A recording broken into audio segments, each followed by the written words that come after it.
Welcome to our channel. Today we how to configure cost basis settings for transferred shares, full guide step by step clearly.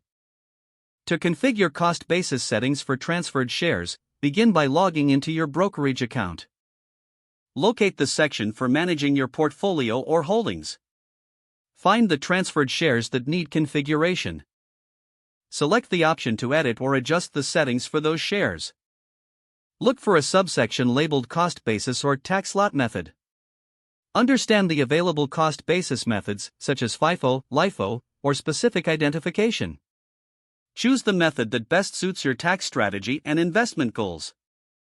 If necessary, gather previous transaction records for accurate configuration.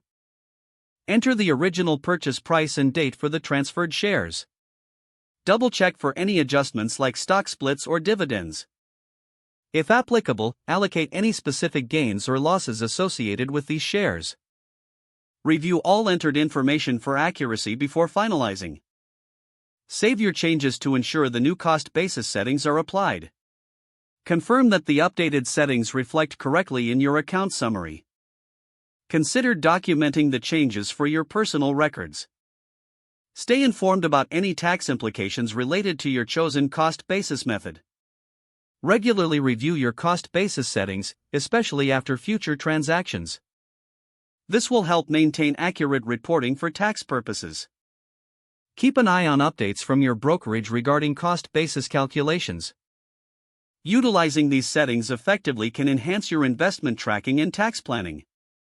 If the page does not load, refresh the browser or try again in a private or incognito window. Make sure you are using the correct email address, then retype it carefully to avoid small typos.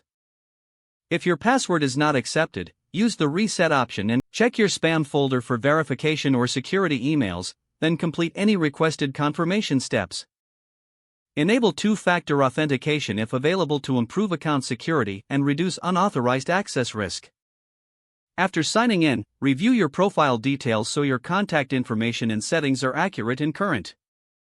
If you see an error message, note it down and try again after restarting your device and internet connection.